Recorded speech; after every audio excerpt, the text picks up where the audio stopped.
And the more authoritarian we become, the more pressure we put on them, the more they resist. So if we want to discipline kids, we actually have to make them our disciples. And the disciple is not somebody who's afraid of you. The disciple is somebody who loves you and wants to belong to you and follow you. That anything that you do that undermines the relationship with the child will actually undermine the child's development because it makes the child insecure.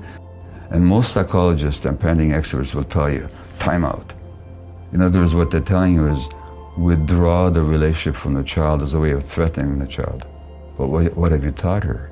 You've taught her that the relationship is conditional, that they're only acceptable to you if they please you. Just the opposite of what any loving parent wants to teach. So that the psychology, the parenting psychology in this culture has become anti-child. When it comes to my relationship with my children, is that first lesson of happiness is the greatest gift I can give them. Yeah. Those first 7 years are very important. Are there other things? Actually, the first 7 years are crucial. I would say the first 3 years are the nub of it. I always say to people, you get the first 3 years right, you can relax. If you don't get the first 3 years right, you'll be practicing remedial parenting for decades. And what does screwing it up look like? And how would you know? Well, first of all, you'd know because there I am with my son and I'm not finding rest in it. So I don't know how to be there with him. I don't know how to be there for him. And I was like that.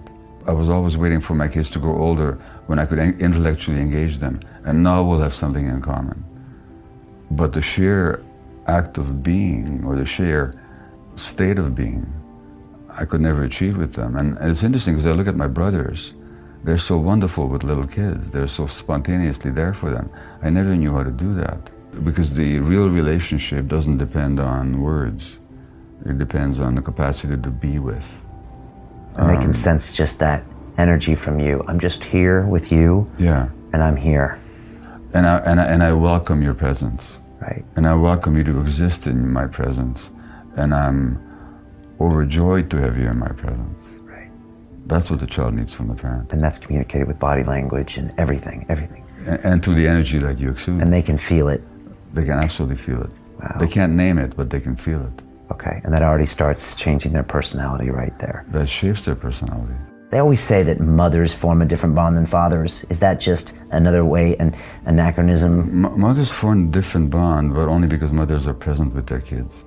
Whereas the fathers tend to visit the kids. I mean, you know, the father goes to work typically and then visits at home for a couple of hours and then takes off again next morning.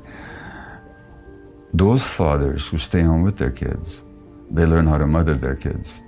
So it's not a gender issue, it's a relational issue.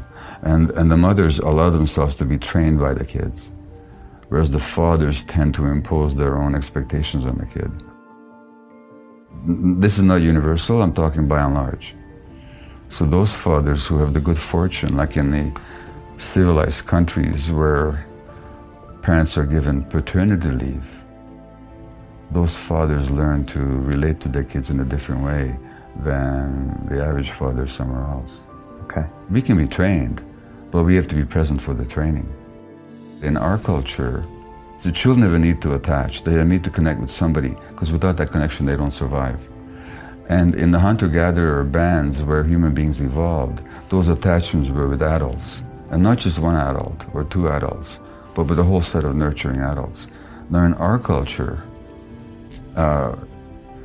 we've deprived the kids of the parental presence for the most part. And the child's brain can't handle an attachment void where there's no attachment figure. And in the absence of the parent or the nurturing adult, the child will fill that void with the peer group. Now kids become far more peer attached than is healthy for them. And now peers become their models and their mentors and their templates for how to be, how to walk, and how to talk. And as that happens, the kids push away from the parents because they're more minded to belong to the peer group, which has different values from the parents. And the kid's brain can't handle that competition. So the brain of the child will actually choose the peer group over the parent group. And where that goes, you can see on Facebook, and you can see it in the teenage gangs, and you can see it in increasing frustration of parents who've lost the power to parent, because parents think that their power to parent comes from the fact that they have the responsibility and the strength and the wisdom. It doesn't come from that. The power to parent comes from the desire of the child to belong to you. When the child is driven to belong to the peer group, because we've taken him out of his natural context, we lose the power to parent. What do we do then? We ratchet up the pressure, we become more authoritarian. We lose the authority, so we become authoritarian. And the more authoritarian we become, the more pressure we put on them, the more they resist. And now we label them with oppositional defiant disorder, and we call them obstreperous and bad and naughty kids. All they're doing is acting out their attachment dynamics. So if we want to discipline kids, we actually have to make them our disciples. And the disciple is not somebody who's afraid of you. The disciple is somebody who loves you and wants to belong to you and follow you. So discipline is the very opposite of punishment. First of all, you realize that the most important template, in fact the essential template for the emotional development of the child, as well as for the brain's healthy physiological development, is a nurturing relationship with mutually responsive adults. That is the template for physiological brain development and healthy psychological development. That means that anything that you do that undermines the relationship with the child will actually undermine the child's development, because it makes the child insecure, and kids in state of insecurity are in defensive flight or fight mode, in which mode they don't learn anything. They just are defending. And so that every time I use the relationship against the child, so I have a 2-year-old who's angry, and most psychologists and parenting experts will tell you, time out. In other words, what they're telling you is, withdraw the relationship from the child as a way of threatening the child. And that threat will make the child comply with you. Well, the child may temporarily comply with you, but what have you taught her? You've taught her that the relationship is conditional, that they're only acceptable to you if they please you. Furthermore, you've taught them that relationships are unstable and unreliable. And they've learned that you're not available for them when they're most upset. Because why is he acting out? Why is he throwing a tantrum? Because they're frustrated about something, because they're angry about something, because they're unhappy. And you say to them, when you're most unhappy, that's when I'm least available to you. And this is how parents are taught to parent. Furthermore, parents are taught not to pick up their kids when they're crying. Let them sleep it out. Which is utterly noxious.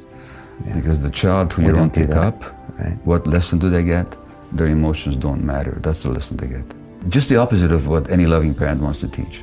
So that the psychology, the parenting psychology in this culture has become anti-child.